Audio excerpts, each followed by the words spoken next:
Hello guys.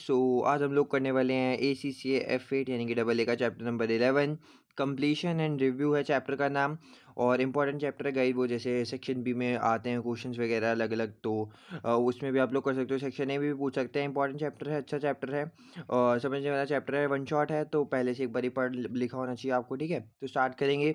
सबसे पहले देखो कंप्लीशन एंड रिव्यू के अंदर क्या क्या चीज़ें आती हैं। एक आता है ओवरऑल रिव्यू, एक होता है सब्सिक्वेंट इवेंट्स, एक written representation, evaluation of statement और गोइंग कंसर्न। ये सारे पार्ट आते हैं कंप्लीशन और रिव्यू के। मतलब अब हमारा ऑडिट वॉडिट सब हो चुका है, अब हम मतलब खत्म कर रहे हैं सब चीज़ें। बाद में जो भी चीज़ें हमने करी हैं उसको रिव्यू करना है। तो ये हमारे पास कुल 5 चीज़ें दे रखी हैं, इसको हम अच्छे से पढ़ेंगे। आगे जो है पूरा एक्सप्लेन करा हुआ है। उससे पहले हम देखते हैं कि फाइनल रिव्यू जो है, अगर हम फाइनल रिव्यू करें तो उसमें क्या क्या चीज़ें हमें सोचनी चाहिए एज अ ऑडिटर की। क्लाइंट जो भी हमारी कंपनी है वहाँ पे क्या क्या चीज़ें हो रही हैं, हमें क्या क्या चीज़ें ध्यान देनी चाहिए। तो देखो, सबसे पहले तो ये सोचेंगे do the financial statement comply with local legislation and accounting standard. सबसे पहले तो ये देखना है कि जो भी हमारे क्लाइंट है उसमें क्या क्या है, मतलब जो भी लोकल लेजिस्लेशन है, लोकल लॉज वगैरह हैं वो सब हो रहे हैं। जो भी अकाउंटिंग स्टैंडर्ड वो फॉलो करते हैं, जैसे कि IFRS वगैरह फॉलो करती हैं, तो वो सब चीज़ें फॉलो अच्छे से हो रही हैं, कंप्लाई कर रही है ऑर्गेनाइजेशन या फिर नहीं। Are the financial statement consistent with our knowledge of the business. हम लोग ऑडिट करने गए थे, हमने सोचा था बिजनेस ऐसा है वैसा है, इसके बारे में कंजम्पशंस वगैरह लगा ली थी। तो जितना भी हमने सोचा था क्या उसी के हिसाब से बिज़नेस चल रहा है, उससे अलग है, फाइनेंशियल स्टेटमेंट उससे अलग है। Is the quality of the audit work up to standard. जो भी हमारा ऑडिट का हमने काम किया है क्या वो अप टू स्टैंडर्ड है, यानी कि मतलब क्वालिटी वर्क कर रहे हैं ना। ये तो नहीं भाई कि ऑडिट के नाम पे बस गए, रिटर्न रिप्रेजेंटेशन सब लिखवा ली और ऐसे ही भाई ऑडिट के नाम पे बस यही गए गए और उनकी फाइनेंशियल स्टेटमेंट चेक करके आ गए, अच्छे से देखा ही नहीं कि है ही ट्रू एंड फेयर व्यू दी थी या फिर नहीं, ठीक है। तो स्टैंडर्ड देखना है अपना भी। Have appropriate accounting policies have been followed. जो भी अब अकाउंटिंग पॉलिसीज वगैरह हैं वो सब फॉलो करी जा रही हैं या फिर नहीं करी जा रही। To the financial statement give a true and fair view, ठीक है। तो have the firms procedures have been followed. तो ये सब जो भी चीज़ें हैं ये सब हम फाइनल रिव्यू में एक बार ही सोचते हैं कि ये सब चीज़ें हो रही हैं या फिर नहीं हो रही हैं, ठीक है। अगर हम आगे बढ़े तो रिव्यू ऑफ ऑडिट वर्क के बारे में बात करेंगे कि ऑडिट वर्क का रिव्यू क्या क्या होता है। तो रिव्यूअर क्या क्या आज कर सकता है। Has the work has been performed in accordance with professional standards and regulatory and legal requirements? ये सब हम ऊपर पढ़ चुके हैं कि क्या क्या होगा रिव्यू ऑफ ऑडिट वर्क में होगा। तो जो भी ये चीज़ें हैं अकाउंटिंग स्टैंडर्ड्स फॉलो कर रही हैं, लेजिस्लेशन लोकल लेजिस्लेशन फॉलो हो रही हैं नहीं हो रही। क्या क्या सिग्निफिकेंट मैटर्स हैं have been raise for further consideration. अगर कोई भी आपको दिक्कत लग रही है कि अकाउंटिंग पॉलिसी या फिर प्रोसीजर्स या फिर कोई भी स्टैंडर्ड्स फॉलो नहीं हो रहे, तो आगे आप फर्दर क्या क्या कंसिडरेशन में रख रहे हो। क्या have appropriate consultation take place and the resulting conclusion been documented and implemented. क्या बाकी आपने कंसल्टेशन ले ली है कि हाँ यार ये वाला अकाउंटिंग स्टैंडर्ड जो है वो फॉलो नहीं हो रहा, तो अब इसके चक्कर में ये चीज़ हो सकती है, आपको क्या क्या इसके बाद स्टेप लेने चाहिए। Is there a need to revise the nature timing and extent of the work perform. हम लोग मान लो कि हमने सोचा था कि यार हम 3 महीने के लिए ऑडिट करेंगे, लेकिन आपको देख के पता चल रहा है कि नहीं यार ये कंपनी में तो थोड़ा ज़्यादा टाइम लग जाएगा या फिर जिस कंपनी में तो काफ़ी कम टाइम लगेगा, सब कुछ ठीक है। तो nature timing extent of work perform, क्या उसको रिवाइज करने की ज़रूरत है। Does the work perform support the conclusion reach. जो भी हमने वर्क परफॉर्म किया है क्या वो उसको सपोर्ट करता है जो भी हम कंक्लूजन को रीच करें। हम लोग पूछे कि चलो ठीक है, हम लोग देंगे क्वालिफाई ओपिनियन, यानी कि ये कंपनी हमें ज़्यादा थोड़ी बहुत इस जगह पे दिक्कत लग रही है तो हम क्वालिफाई ओपिनियन दे रहे हैं। लेकिन जो भी हमने वर्क परफॉर्म किया था क्या उसके अकॉर्डिंग करा है कि तभी हम क्वालिफाई ओपिनियन के नतीजे तक पहुँचे, ठीक है। तो ये सब सोच के चलना पड़ता है। Is the work appropriately documented. जो भी हमने वर्क किया है वो पूरा डॉक्यूमेंट वगैरह किया है नहीं किया है। Is evidence obtain sufficient appropriate evidence है या फिर नहीं। या objective of the engagement procedures have been achieved. जो भी हमारे ऑब्जेक्टिव थे एंगेजमेंट के प्रोसीजर्स के, क्या वो अचीव हो पाए हैं या फिर नहीं, ठीक है। ये सब रिव्यू ऑफ ऑडिट वर्क के अंदर आ जाएगा। Evaluation of miss statement. अब मिस स्टेटमेंट की इवेल्यूएशन कैसे करते हैं वो देखते हैं। Either 450 all identified errors should be recorded on a working paper setup for the purpose. जो भी हम एरर्स वेरर ढूंढते हैं ना, देखो ऑडिटर के पास क्या होता है, एक वर्किंग नोट होता है, वर्किंग पेपर कह लो, इसके अंदर वो सारी चीज़ें लिखता रहता है कि जो भी उसको मिस स्टेटमेंट मिल रही हैं, जो भी उसको एरर मिल रहे हैं, वो यहाँ पे सब कुछ लिखता रहेगा कि हाँ इस जगह पे ये दिक्कत थी, इस जगह पे ये दिक्कत थी, इस जगह पे ये दिक्कत थी। ये सब वो मेंटेन करके चलता है। इंडिविजुअली इमटेरियल एरर्स में in an aggregate amount of material. मतलब इसका मतलब क्या हो गया, मान लो इंडिविजुअल में आपको थोड़ा थोड़ा एरर वेरर दिख रहा है, लेकिन अगर आप इसको एग्रीगेट कर दोगे ना तो ये पूरा फ्रॉड निकल के आ जाएगा। कैसे, मान के चलो एक ऑडिटर ने सोचा कि हमारे को कितना मिस स्टेटमेंट का एरर है, 5,000, एक सेकेंड, 5,000 तक तो जो है वो ठीक है, लेकिन इससे ऊपर हुआ तो फिर दिक्कत आ जाएगी। अब देखो इसमें क्या क्या है, मान लो इसमें 200 का हो गया, इसमें 1,000 का हो गया, इसमें 300 का हो गया, इसमें 500 का हो गया, इसमें वापस से 1,000 का हो गया, इसमें 3000 का हो गया। ठीक है, तो ऐसे-ऐसे कर कर के इन्होंने छोटे-छोटे कर दिया। अब देखो इसको इंडिविजुअली देखोगे तो यहाँ पे चलो ठीक है, हमें सब कुछ ठीक लिख रहा है। लेकिन अगर हम इसको एग्रीगेट कर देंगे, इसको सबको इकट्ठा कर देंगे तो जो है वो आपको दिखेगा कि मटीरियल मिसस्टेटमेंट है। तो management should be requested to adjust all identify जो भी मिसस्टेटमेंट ऑडिटर को दिखती है, हमें मैनेजमेंट को बोलना चाहिए कि उसको चेंज कर दो। All uncorrected misstatements should be communicated to those charged with the governance and description of the implication for the auditor's report. मान लो हम लोगों ने उसको बता दिया कि देखो ये पर्टिकुलर जगह पे आपकी दिक्कत है, तो इसको मैनेजमेंट वालों को बोला कि भाई इसको चेंज कर लो, वरना हम जो भी अपनी ऑडिट रिपोर्ट देंगे तो हम उसमें अपना डिसीजन ये कर सकते हैं या फिर चेंज कर सकते हैं। ठीक है, तो ऐसे ही कुछ भी आपको बताना होगा कि अगर आपने ये फॉलो नहीं करा, इसको ठीक नहीं करा, तो ऑडिटर्स रिपोर्ट में गलत चीज़ आ सकती है। If any material misstatement remain unadjusted the auditor will modify the audit opinion. अगर तब भी नहीं चेंज करते हैं इतनी बोलने के बाद भी, तो आपको क्या करना है, ऑडिट ओपिनियन क्या दे देना, मॉडिफाई दे देना है। इसके बाद अगर हम आगे चलें तो सब्सिक्वेंट इवेंट, ये हम पहले भी पढ़ चुके हैं। इसके अंदर जो आता है एडजस्टिंग नॉन एडजस्टिंग, और एक पहले हम साइकिल बना लेते हैं। ठीक है, ये देखो ये पूरा आपका पीरियड है, इतने में जो होगा आपका ये रिपोर्टिंग पीरियड है कि पूरा आपका 1 साल चलता है। मान लो अगर 1 जनवरी है तो ये 31 दिसंबर हो गया, इतना आपका 1 ईयर हो गया। इसके बाद क्या होता है, एक आता है ये वाली चीज़, यहाँ पे जो होता है वो ऑडिटर की रिपोर्ट साइन होती है। ठीक है, मैं लिख देता हूँ AR यानी कि ऑडिट रिपोर्ट। और यहाँ पे जो होती हैं वो फाइनेंशियल स्टेटमेंट जो है वो ऑथराइज होती हैं कि मतलब आप इशू कर देंगे, पूरी इशू कर देंगे। ठीक है, तो इस 31 दिसंबर के बाद से लेके फाइनेंशियल स्टेटमेंट, इतना जो पूरा भी इवेंट चल रहा है ना, ये आपका होता है पूरा वो सब्सिक्वेंट इवेंट की हमारी करंट ईयर पीरियड पूरा हो चुका है, उसके बाद जो भी हमारे ट्रांजेक्शन्स वगैरह अकर हो रही हैं वो सब हमारी किस में आ जाएंगी, सब्सिक्वेंट इवेंट्स में। तो subsequent events are events occurring and fact discovered between the period and the date the financial statements are authorised for issue, जैसे मैंने आपको बताया। तो एडजस्टिंग इवेंट होते हैं, नॉन एडजस्टिंग इवेंट होते हैं। इसके बारे में अगर हम पढ़ें तो एडजस्टिंग इवेंट जो होते हैं provide additional evidence about conditions existing at the statement of financial position date. अगर मैं इसको आपको नॉर्मल शॉर्ट में बता दूँ तो देखो, इसके बाद जो भी इवेंट हो रहे हैं मान लो इसके बीच में, और आपको लग रहा है कि जो भी यहाँ पर हुए हैं वो इसी पीरियड से रिलेटेड हैं, तो वो आपका एडजस्टिंग इवेंट है। अगर आपको एग्जांपल लेना है तो मान के चलो कि trade receivable become irrecoverable debt. मान लो 31 दिसंबर पे आपके जो हैं वो एक ट्रेड रिसीवेबल एग्जिस्ट कर रहे थे 60,000 के।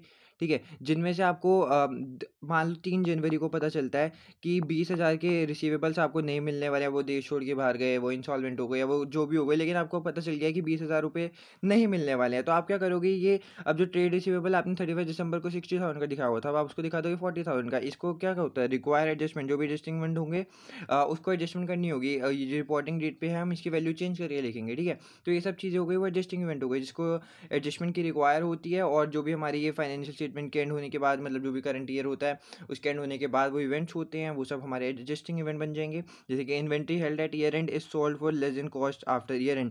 आपको पता है इन्वेंट्री की वैल्यू होती है कॉस्ट और एनआरवी जो भी लेस होता है।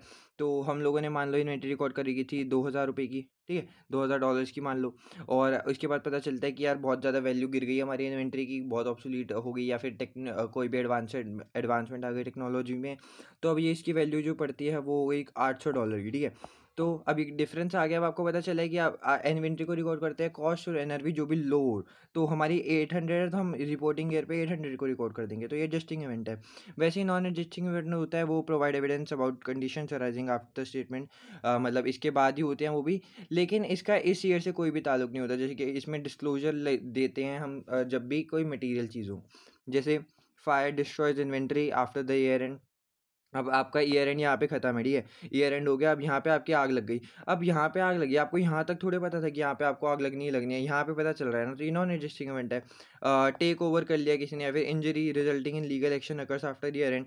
बताओ, यहाँ पर इंजरी हुई है, यहाँ पर थोड़े पता था कि यार इस किसी बंदे को इंजरी हो जाएगी, तो ये सब क्या है, नॉन एडजस्टिंग इवेंट। इसके बाद अगर हम आगे चलें तो up to the date of the auditor's report, the auditor must watch out for subsequent events that might require adjustment or disclosure in the financial statement। अगर मैं यहाँ पर वापस से वही पूरी साइकिल बनाऊँ तो ये आपका ईयर एंड है, यहाँ पर आपकी ऑडिट साइन होती है, और यहाँ पर आपकी ऑथराइज होती है। ठीक है, तो ये ईयर एंड की बात वाली चीज़ हमने पढ़नी है सब्सिक्वेंट इवेंट्स के अंदर।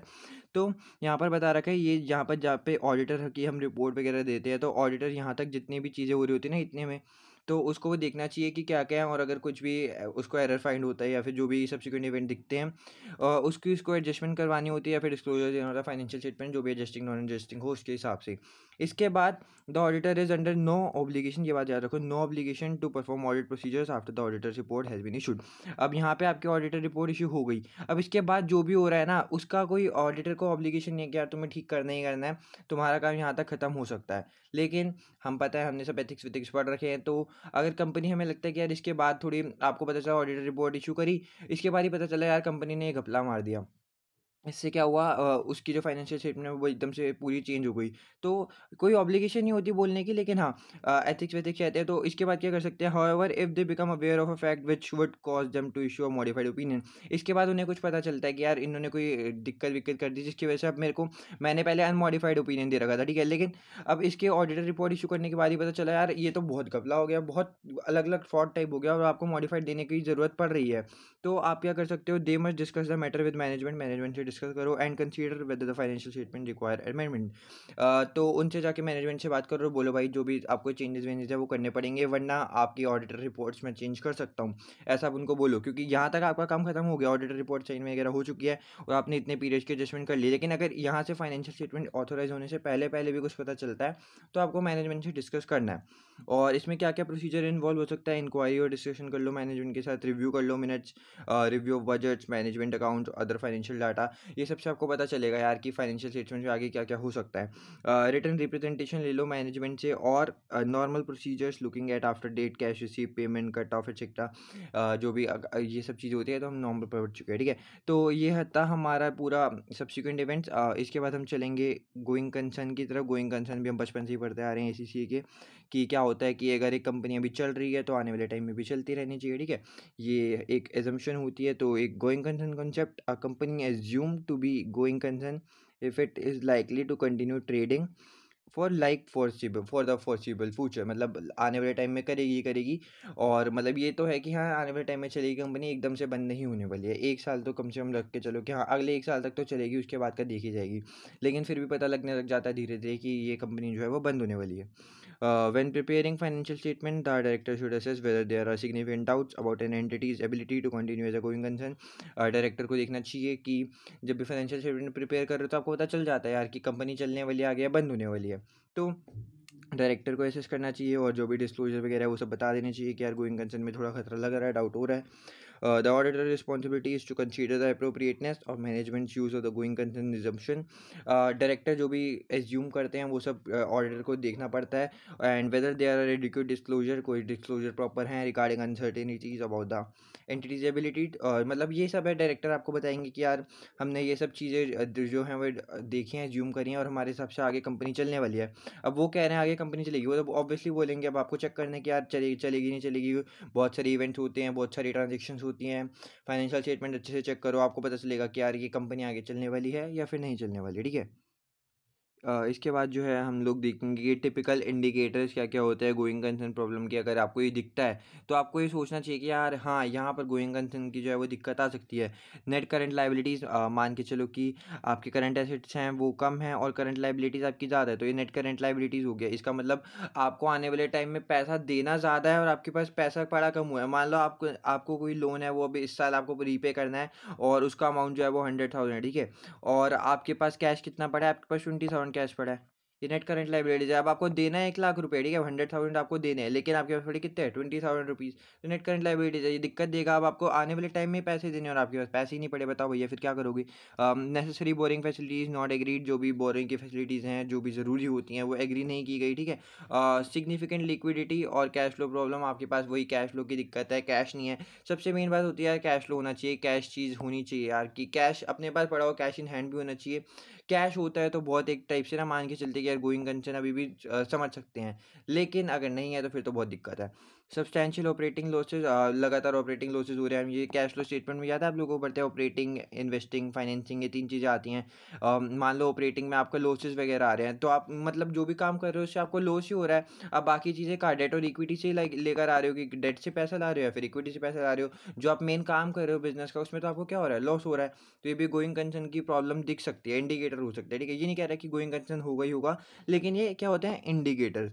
इसके बाद इनएबिलिटी टू पे डेट्स, आपने डेट डेट्स ले रखे हैं उसको पे नहीं कर पा रहे। एक टैक्स पेमेंट का एग्जाम्पल है, मान लो आपको टैक्स पे करना है, आपके पास टैक्स पे करने के भी पैसे नहीं है, ठीक है। लॉस ऑफ की मैनेजमेंट और स्टाफ, जो भी की मैनेजमेंट होता है या फिर स्टाफ होता है, मान लो कोई एक बहुत बड़ा फाइनेंस डायरेक्टर मान लो एकदम से कंपनी छोड़ के चला गया, सेल्स डायरेक्टर छोड़ के चला गया एकदम से, और इसकी रिप्लेसमेंट भी नहीं हो पा रही है।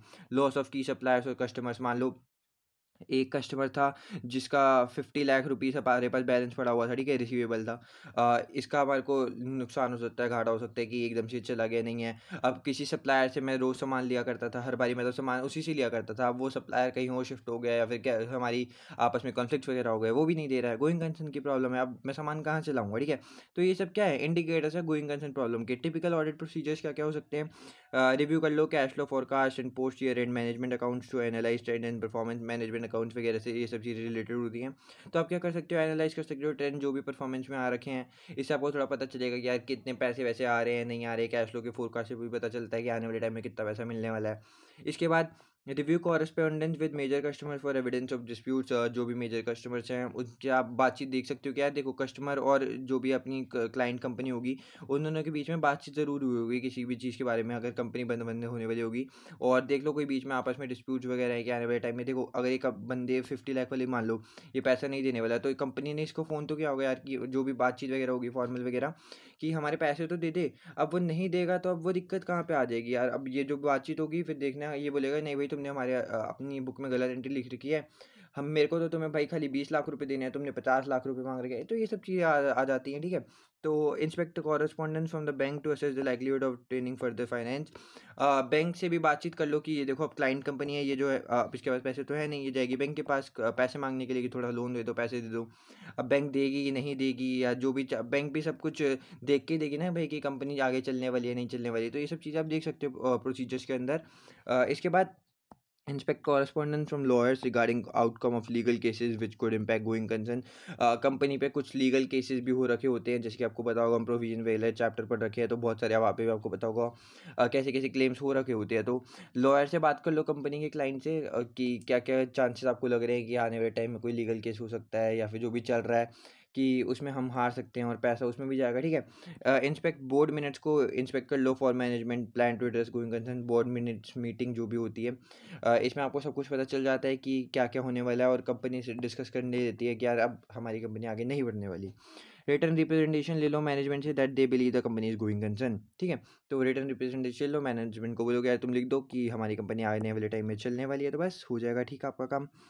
इसके बाद हम आगे बढ़ें तो इसके बाद बात करेंगे रिटर्न रिप्रेजेंटेशन, इतनी देर से पढ़ रहे हैं। रिटर्न रिप्रेजेंटेशन आखिर में होता क्या है, आइजा 580 के अंदर आएगा। Definition is written representation is written statement by management providing to the auditor to confirm. Management है और ये हम ऑडिटर हैं, इन्होंने हमें कुछ लिख के दे दिया है, चलो भाई ठीक है ये हमने लिख दिया, ये चीज़ है okay.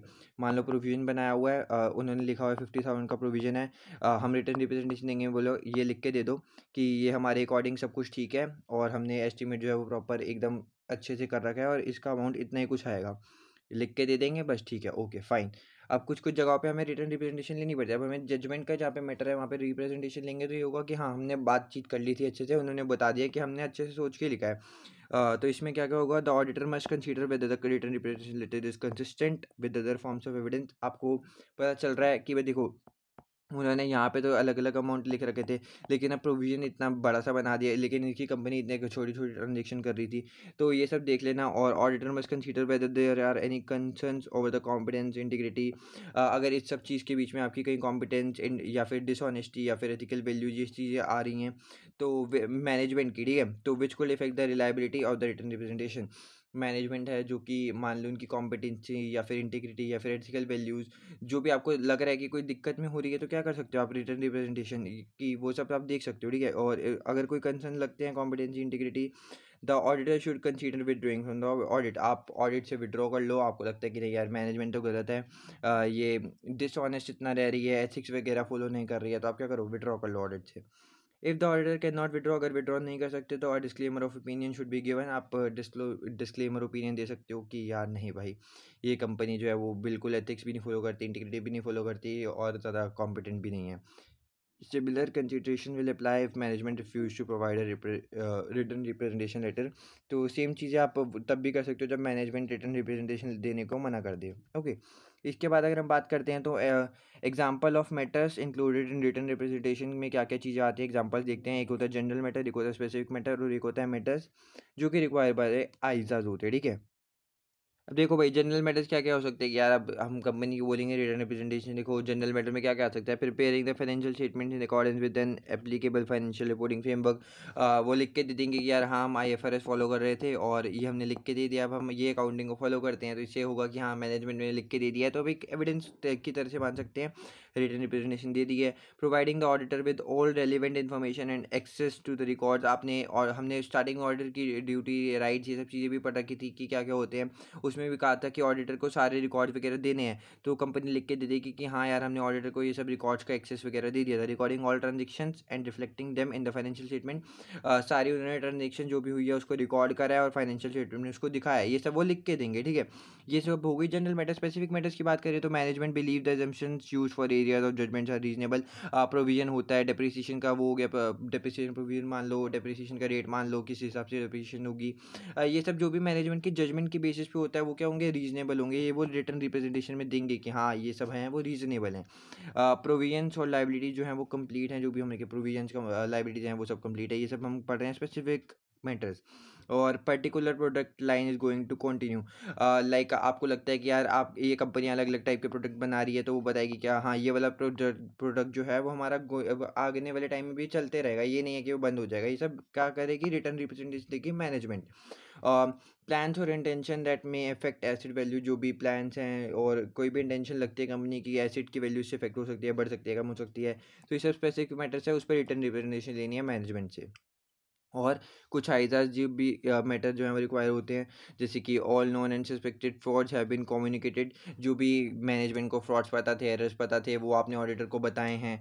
Instances of non compliance with laws, जो भी आपने अगर लॉ वगैरह को फॉलो नहीं करा है तो आप वो भी ऑडिटर को बताओगे, कम्युनिकेट करोगे। Management believe the effects of uncorrected misstatements are immaterial. Like हम लोगों ने, ऑडिटर ने उसको मैनेजमेंट को बताया था कि ये सब चीज़ें आपके पास जो है वो मिसस्टेटमेंट हो रखी हैं, प्लीज़ इसको करेक्ट कर दो। कंपनी कहेगी नहीं ये मिसस्टेटमेंट बहुत वो हैं, ये हमारे लिए क्या है, इमटेरियल हैं, ज़्यादा इंपॉर्टेंट नहीं है, मटेरियल नहीं है। तो ये क्या करोगे, आप बोलोगे लिख के दे दो भैया, ठीक है, हमने आपको बोला था कि ये मिसस्टेटमेंट है, आप कह रहे हो ये मिसस्टेटमेंट नहीं है, तो आप हमें लिख के दे दीजिए, okay fine. All subsequent events have been communicated to the, जो भी सब्सिक्वेंट इवेंट्स हम ऊपर पढ़ चुके हैं, अगर वो कम्युनिकेट किए गए हैं मैनेजमेंट के साथ तो आप उसको रिटर्न रिप्रेजेंटेशन दो। और going concern issues have been communicated, जो भी हम ऊपर सब पढ़ के आ रहे हैं यार, वो सब के बीच में क्या करोगे, आप रिटर्न रिप्रेजेंटेशन दे दो, बस बात खत्म। और इसी के साथ आपका चैप्टर भी खत्म, ठीक है गाइस। तो अच्छा चैप्टर था और बढ़िया चैप्टर था, ये सब चीज़ें हम आप पहले भी चैप्टर्स में पढ़ चुके हैं, रिटर्न रिप्रेजेंटेशन वगैरह ये सब चीज़ें। और यहाँ पे पूरा अच्छे से एक्सप्लेन भी वगैरह हो गया है। और वन शॉट था, तो यहीं तक रुकेंगे। वीडियो कैसी लगी बताना ज़रूर, लाइक करना, चैनल पे नहीं हो तो सब्सक्राइब करना। मैं मिलता हूँ आपसे नेक्स्ट वीडियो में, तब तक के लिए बाय बाय।